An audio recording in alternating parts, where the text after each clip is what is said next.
Hey, what's up? Silas here. In this video, I'm going to be talking about a bunch of different things. One of my ongoing themes on my channel is different things happen for the same reasons, or the same things happen for different reasons. And also, another series that I have going in this channel is a Hands Up, Don't Hit series, which is a series kind of talking about peaceful parenting and just parenting in general and encouraging that. So, if you haven't been following this channel, I've gotten a lot of new subscribers over the last week, and welcome and thanks for the new subscriptions. So, if you haven't subscribed yet, please subscribe. But that series is one where I talk about different things. I've been advocating for peaceful parenting for some while. It's something that I found out about, and it's been really important, I think, life changing to my life. And I'll do more specific videos on that topic in and of itself. But this video is going to mix up and talk about some of the issues that I'm seeing coming up arising with the recent Florida shooting. Just the treatment of children in this situation where people say, I am concerned for children, and then they use children in trying to get their own personal messages out. Now, I don't consider that to be outright abusive because, like, for example, a good example is some people are saying that yes, these people are crisis actors. They're putting these apparently high school kids are being fed different messages to go out and do things. But to me, I remember how I was in high school, and the way some of these kids are acting, I don't necessarily consider it to be a situation where they're crisis actors. As I mentioned in a previous video with a follow up about the Florida shooting, a follow up to the follow up, I was talking about how with some kids, they might want to, the kids want to be liked. Kids want to impress adults and want to do that kind of thing. They tend to repeat certain things and talk about certain things. When I was a kid, there's certain things when I had inklings of when I was in my teens, and then now they've kind of changed, and some of them are like, hey, I was actually onto something back then. So I'm not saying some of the things that these kids saying are not true, but you look at a lot of the same people who are using these kids, who are saying, yes, they're saying CNN is using these kids to give them messages. Like you're saying, they wrote out the messages, and they're writing out the messages. First of all, I don't think CNN is held to this high standard of journalism where I don't think they would twist the news to get their message out there. I think it's for most people there's more than enough evidence, and this is going to add to it. But I think this is some flimsy evidence. The whole writing stuff down, yes, they give you interviews. You're talking about different things. This might not be exactly how town halls are. Maybe town halls are mostly just we're just going to let people ask anything they want whatsoever. I don't know how they work, but they get into situations where apparently there were some interviews with some of these students, and then the people who actually gave the talks, they actually had their sheets. And I think this is more of like a preparation thing where it's like, okay, we've talked about this, and then they may paraphrase what you say and put it down, be like, oh, maybe if you ask it in this way, and then you choose to ask it and answer it or not. But anyway, so that's well, that is somewhat here, but maybe not there, because I see neither here nor there. It's somewhat related, but it's not completely salient to the point I'm trying to talk about here. What I'm trying to talk about here is even if the kids are talking about things on the pro gun side, saying, yes, we need to arm kids. Like I saw one student talk about this thing. One student talked about how, yeah, we should possibly arm veterans. And here in Nairobi, Kenya, the security guards are people just call them soldiers sometimes. Askaris. Askari is security is guard in Swahili, but a lot of the times people just call them soldier, which is a soldier in the Kenyan accent. But that's because a lot of the soldiers here, a lot of the security forces here, a lot of the people who do private security were former soldiers. So it kind of made sense to me, like, yeah, like I had thought about that before I saw this kid say that, but like, yeah, this you could have a veteran in there. But then right after me thinking about that and seeing the kid say that, being like, yeah, okay, that kid says something that kind of is similar to something that I agree with. But he's also a kid, so I'm not necessarily going to take what he's saying for in defense of arming the people there at the same level as I would somebody who studied and educated in the actual field. I won't also take something somebody says anti-gun because a lot of these people coming out and saying, like someone looked at Senator Rick Rubio, and was like, I can't look at you without imagining you firing the AR-15. Then people were cheering at the CNN thing, and I'm just saying, why is anyone putting any salience, or why are people putting such a high level of importance and belief in what children are saying? By definition, children don't really understand the things they're saying. They can talk about certain things, like going back to that veteran thing. He said it, then I was thinking, like, hey, Well, that might be good, but then how do you now test the veterans? How do you get to the situation where you understand what's happening with the veterans? Because some veterans do have issues. Some veterans may suffer from PTSD or some other issues like that. And then what will you deal with if one of them has like an episode and then they end up harming somebody at the school? Now that's a situation where there'll be so many more complaints that somebody you added something to the situation that person did not even need to be there. But then I was thinking, you could have a situation where these veterans could actually even come back and then they could maybe travel around the country and help different schools, and then they could see the country that they ostensibly signed up to save by joining the military. And then you see this. I'll leave a link below to this because I can't tell if this is a Poe. Like I had some previous videos where I start open with a different accent or I'm talking about a different thing, and I'm doing pretty much a Poe kind of mockery of what's actually going on. But that internet Poe thing, where it's like Poe's law, where it gets to a point of parody or satire where it's so good where you can't really tell if they're making fun of something or if it's really the thing that you think they're parodying. This was an article talking about how if you arm teachers, then white teachers are going to start shooting black students. You can read the article for yourself and let me know if you think that's a real article or something that's just kind of made up. Now, on to the next point. The next thing is, again, with these arguments, this argument's about using kids. First of all, I think it's similar where people are putting up, you have people on the left politically mostly, and even people on the right, like I said, with the people who are talking about like, yeah, look, this kid is proving my point that that the CNN is messing up, CNN is organizing, is manufacturing news. It's like, no, there's enough for you to understand that CNN manufactures some of the news stories that they're doing. You don't need kids to tell you. There's enough reasons to why the Second Amendment should continue and should be protected and is a right for the people under the Constitution with the Bill of Rights and things like that, that you don't need some 15-year-old kid who just survived a shooting to come out and support your ideas. You don't have to hang on that. But that's the same kind of sentiment that I said before, where people say, oh, my 80-year-old is terrified that he's going to be deported back to Mexico or out of the country if Donald Trump is president. And then people are like, oh, this kid is terrified, I'm going to change my vote, like Donald Trump is horrible. I'm like, I don't care. First of all, what does your 8-year-old kid, what does your 8-year-old kid know about deportation? Shouldn't you be parenting him in a different way? My 5-year-old is terrified about this masculine rape culture now that we live in. What? Parent your child better. I'm sorry. You might say I have no place to speak about your parenting, but I am questioning people's parenting if their 5-year-old is doing that, and if they even have a 5-year-old. Because in some cases, I don't think it's ever happened. These are things that kids don't say, and I think that's one of the things that people are very suspect about with the CNN thing. Like, this is not what kids say. And there's also those videos of the people actually, or some of the kids rehearsing. But I said that normally happens. Some of these things I rehearse before I come out here and talk. I'm sure you've seen. I'm also suspicious of how many of these videos are coming out of them being rehearsed.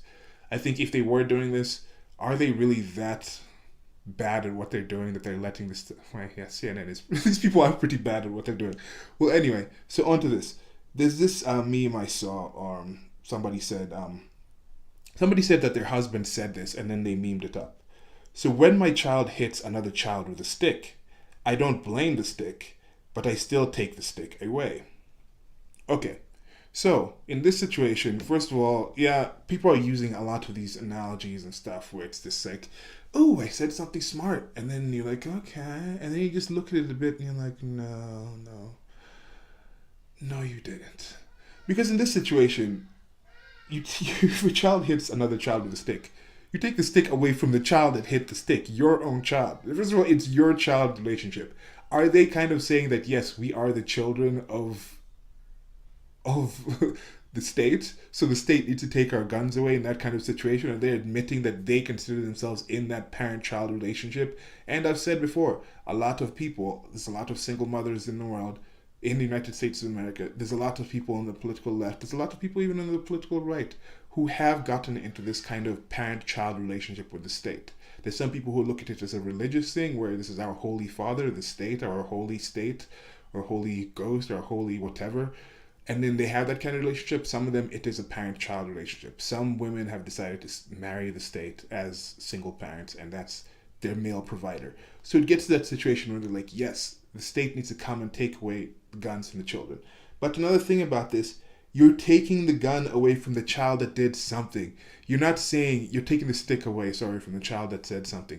You're not going in and saying, now that my child has hit another child with a stick, I need to advocate that at this park that we're in, or at this playground that we're in, no child ever be allowed to touch a stick. We need a stick-free zone. You don't say that. You just need to take better care about that kid who has the stick. And then moving on to the comments. So I just wanted to see if other people said that, and some people did say something similar like that. Like, oh yeah, it's different. First of all, it's a kid situation. Second of all, it's adults. And then these are the kind of comments. This is why I mentioned the hands up, don't hit thing, where I kind of always, one of the things I can't really just, I find it hard to just scroll by when I see being discussed is people just blase talking about hitting kids, or talking about encouraging other people to hit kids, or being like, oh, the problems in the world are from hitting kids. Because I used to be that kind of person who would just say like, oh yeah, the reason Americans are so like this and that is because they don't hit their kids here, and that was completely entirely wrong. And I've apologized about saying that before to anyone. I've apologized to the people that heard it, the people that I agree that the people who heard it and kind of pulled away from it should have. I was saying this stuff when I was back in high school. Was it in middle school too? I don't know, probably more in high school. But I'll apologize for that again now. But listen to this quote that I read, this comment that I read under that meme that, again, images will be below. So it says, yeah, unless you beat his ass and make them understand respect, discipline, he'll grab just another stick. But many of the wrong people running this country back in the day thought it was a good idea to punish parents or teachers for doing so. Surprise, surprise. You get just this generation of poorly raised cowards, undisciplined, untempered, worried about themselves or own self-loathing, eating Tide Pods one day and think they are constitutional experts when it counts asking for gun control, but can't tell you at least 3 constitutional amendments when most of them are too busy identifying as a fourth made-up gender. Now with this one, that's a whole different things happen for the same reasons, where something happens out there, you see somebody saying that, and then now this, I think this, or the same thing happens for different reasons, this kind of situation, where this person seems to have a lot of issues, and he's just throwing them into this thing. How are you throwing all these things in together and mentioning, like, first of all, if you hit your kid, this kid who's hit another kid with a stick in this example before, probably isn't just doing that out of the blue. They've probably seen it on a TV show or something. They've probably been hit themselves before. So my response to this person is something like, look, first of all, beating his ass is not respect and discipline. That's fear. You do not get any respect and discipline from aggression. What you get is fear. And then this whole idea that, oh, it's because people started punishing teachers and parents for hitting their kids. It's like, no, first of all, a lot of people used to hit their kids at home. A lot of people still do. You'll be surprised how high it still happens, still occurs in. Yes, it does not occur at schools anymore, but it does happen at schools here in Kenya. And you see, this is kind of another thing where it's like, look, oh, we need to hit our kids more. Then I come back to Kenya and kids still are hit a lot more. People are abused. Children are abused a lot more physically, mentally, in certain ways, I'd say, here in Kenya. Although I need to think about this more when I'm talking about the mental abuse part of different ways of, certain ways of abandonment or not caring for the kids because of working too much. There may be certain other things in the United States of America, having kids be parented by technology, spending time on iPads and other kinds of technology where there might be some effects there, some kind of neglectful ways that could be considered somewhat abusive to the kid and hamper the way they are raised. But anyway, so the whole hitting kids, you look at other cultures that hate kids more, somewhere like Kenya, people are hit a lot more. That's something that I think I would just say. From my own experience, even in schools, we used to get rulers on our fingers, have to kneel on the ground and do different kind of physical punishments. Sometimes it's outright being hit with different implements, being hit with open hands and things like that. That happens. But I don't think this person would be like, yes, we need to be more like Kenya, or we need to have our children be more like Kenyan children. Or they might. I don't know. But you get to this point, and that's not it. That's not the connection. That's not why kids are this way. Because even back then in the past, as I mentioned before, They used to have shooting ranges at school. They used to have that kind of situation where there was more access to guns. You could just go to hardware stores and pull guns out and you can have that. Now, with this specific situation, again, more news has come out about this, and it's just wow. There was, I think, 36 times that this person was reported, this child in specific was reported to the police. I think it's about 36 times that the police actually went to this shooter's home. And then there was about 3 times he was reported directly to the FBI. So there was so many different breakdowns. And I think one of the breakdown from the past that I would say is better to have right now is to bring back this network of people talking, people feeling comfortable to actually report somebody if they think something negative is happening, if they think something suspect is happening with this person. Let's report this person to the authorities. Somebody pointed this out with something like the San Bernardino situation shooting where a couple ended up shooting their office and a couple of other people while they were I think a Muslim couple, and they had some issues with the people there, and then their neighbors come out and they say, oh no, actually we used to see him doing some kind of suspicious things, going to his garage, meeting with certain people, but we didn't want to seem racist by actually going out and saying this. You see this happen in other situations where there's an information network. The kids are talking about how, yeah, we knew about this stuff, we were talking about this stuff, some of the kids are talking about this. And now again, I'm saying it's not like the kids are 100%, but when enough people start saying something, you get somebody who's an adult, who's at a higher level, they go in and they check and they see what happens. And then they also had something like 4 deputies were actually in the area and they didn't actually go into the school to kind of secure the area. Now, I don't know what time they arrived, if they were just around the area and things like that. But yeah, that's just some thoughts on that. Now, last but not least, is this whole situation with the students going out and protesting, doing a walkout. And some people are lauding it. And I'm lauding it in the way that I hope this is actually a sign of kids becoming more politically active and maintaining that, and that becoming less of a taboo thing where people are like, oh, I don't want to talk about politics, I don't want to talk about certain topics. But in my opinion, I think unfortunately this might just be more kids trying to get out of school. You know, people are saying like, oh, we take the stick away from the kid. But then can I also say, like, if my kid goes to the playground and he gets hit by a stick, I stop taking my kid to the playground. So how come you can't just also argue, if kids go to school and get shot at school, we need to just start homeschooling. We need to just shut down the schools. You could also make that kind of easy argument where people are like, no, those are not really connected. But when you talk about taking the stick away, the proverbial gun, then people are like, yes, that's yes. Oh, that yas thing. So talking about that yas thing, that's the topic we're on here, is the whole situation of people walking out of school. I personally, when I was in high school, I remember going to take club photos. Our yearbook used to have some day where they take photos for different classes and different clubs. I would just go and stand and say I'm in certain clubs because I didn't want to be in class. There was, I think, one class where I would not really skip that much, which was advanced placement art, which I was in. And the art classes for me were one of the ones where I was like, I'm not going to skip those. Or the classes I had with certain teachers that I thought were really cool that I didn't really want to skip. But even those occasionally I'd skip. So it's not really a shock that kids are going to find reasons to leave schools. Like this whole equating like, oh, we're going to turn schools into prisons. They already they're not, okay, not sort of are. I think that's embellishing too much. But they are a situation where you're getting kids and putting them in this place where they don't necessarily want to be, where it's almost compulsory for them to be there. They get punished if they leave, if they don't attend. So if it was a kind of situation where school was completely up to them to choose to do, and then they decided like, we're going to miss out on this, that's something different. If they had a sit-in and they said, okay, you have to teach us extra time about this and do this after school. If they came in on Saturday and decided, let's get together on a Saturday and go out and then protest.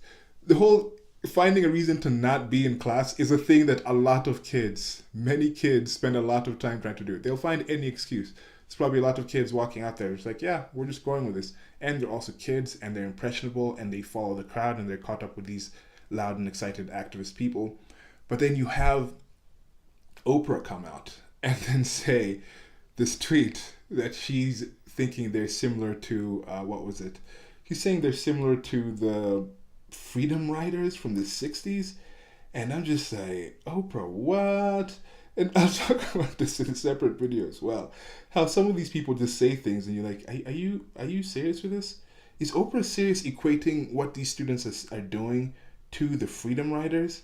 But yeah, she's doing that. And then there was this image of her with Ellen on the Ellen show doing the whole like hands together thing. It's not like the prayer thing, but it's more like the namaste kind of peaceful type thing where it's like, to me, there was some kind of show that said that's one of the most D-bag or most, who said this? I think it might have been Curb Your Enthusiasm or some show where it was like, I really dislike people who do this. I think it was Curb Your Enthusiasm. But it's just such a patronizing kind of thing when people put clasp their hands together and do that semi-bow thing. And then I'm like, okay, look, Oprah is amazing at being Oprah. She's very successful. She's a billionaire. She's things like that. She probably could run for president and actually even probably get the nomination of the Democratic Party. I'm not really surprised that she gets it. I don't think she has a chance of actually winning. I really actually hope she does run because it would just be like a blowout and you'd get to see a lot of different things. And I think the media that still exists at that time would still have a field day with trying to wrap it up as this racist, excuse me, as this racist and sexist type of attack on this powerful, inspirational black woman that has been through so much struggle of living years and years as a multi-billionaire in a culture that is apparently anti-women, yet she still has had years and years of being a multi-billionaire in a country that hates black people, yet she still has been probably the richest black woman to have ever existed in humanity, at least the richest black woman right now. And then Americans will talk about how it's so tough for black people there, yet this one lady, this one human being, this one black woman in this country that's supposedly so sexist, so racist, probably has earned or probably has the net worth higher than some entire African countries.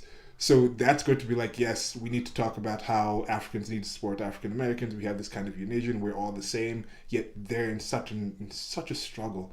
Yet they have this person as a representative. Anyway, so finishing off with that whole hands together thing, the clasping thing, we're going to finish this off with Justin Trudeau, who was in a trip in India, and oh man, wow, Justin Trudeau is the gift that keeps giving. He was in India and he was wearing different Indian outfits. And I think if he was just wearing the outfits and kind of just went on, or it was like a one-off thing, that would have been different. But there's a lot of him with his hands together, with doing the patronizing thing, and then there was this meme where it's like, there was this video I saw, these are other world leaders on visits to India, and this is Justin Trudeau. He had his family decked out in different outfits, in different apparently traditional Indian outfits.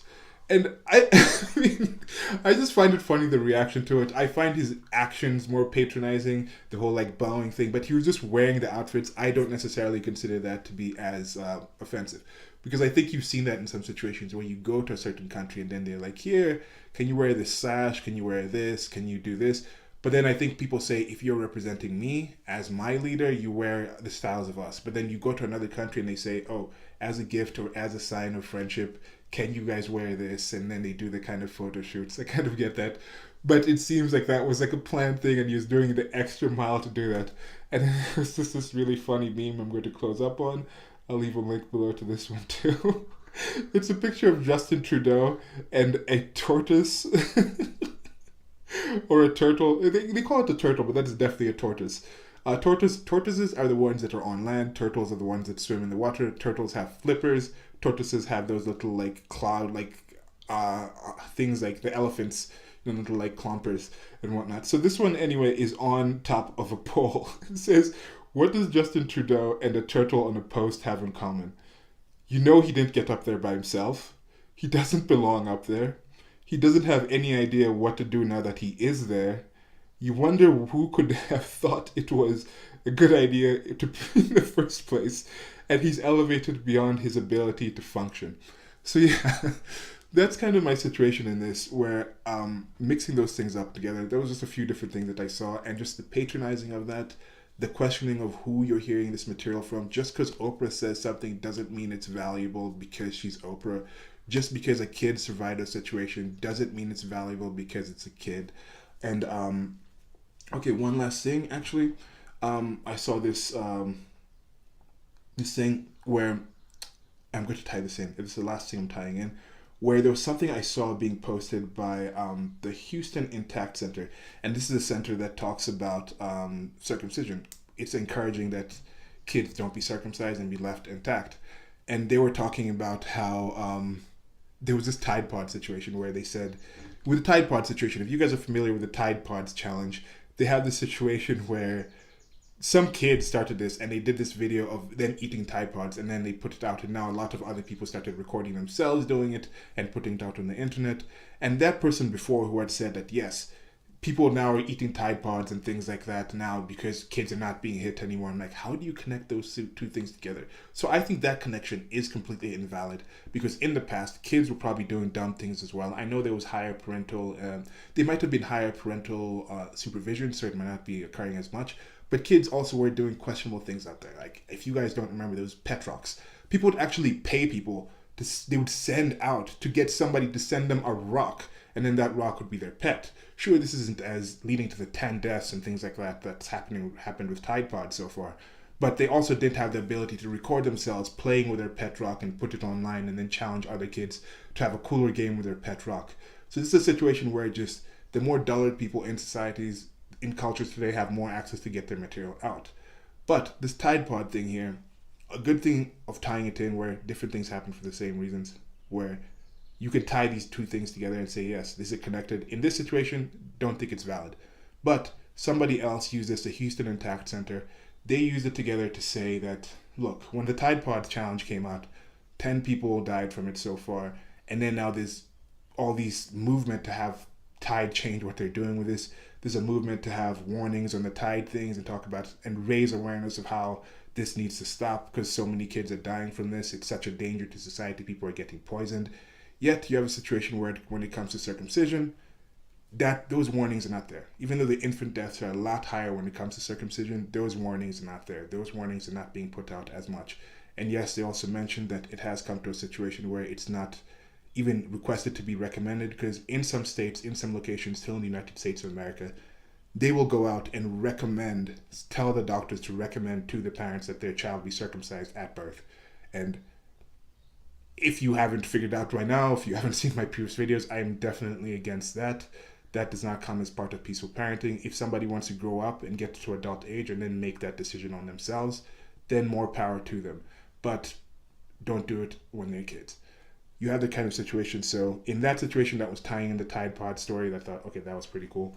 And then, yes, the Tide Pod thing also, somebody took this bad idea of the Tide Pods, and then at the Mars Chocolate Company, they jumped on that idea and started marketing actual edible pods, or their different chocolates that they make, Mars bars, Snickers, and things like that. So different Tide Pods.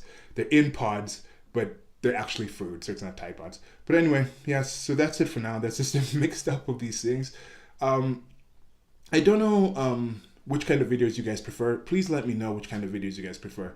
Because with some of this one, some of these topics, it's kind of like, I was like, okay, I'm thinking about that. That seems like a good thing. But I probably don't really have much more than like 2 or 3 minutes to talk about on certain topics. But then after a while, sometimes a bunch of things comes together, and then I'm like, hey, I can kind of connect these things together, because my mind tends to wander in situations. And then in this one, I went over like 5 or 6 different topics that I thought, oh, I could do a separate video for these things. But I like putting the things together. I like connecting them. I personally enjoy these. I don't mind listening to videos like this, but I also would like to hear from the people who are listening to my videos, and let me know, would you prefer if I did some of these in little snippets, little 2-3 minute snippets of things, or are you guys okay with these long form where I may be jumping around in different places and trying to tie these things in? So anyway, as I mentioned in the previous videos, I shall have that Black Panther review up by Sunday, and may release another video before that or after that's going to be talking more about this whole who we listen to from things, and why I think something like the LeBron James situation and the Jennifer Lawrence situations that are going on right now with their approach to politics are actually very, very promising things, and actually think you guys may agree with what I'm saying. But yeah, that's it for now. Please like, share, and subscribe. There's going to be links below to the merchandise store. There's shirts for the Hands Up Don't Hit shirts, and a few other kind of designs and merch up there. And also, Patreon will be up by next week once I figure out the tiers. And that's it for now. Goodbye. I almost did the thing. I almost did that. No. I was like, namaste.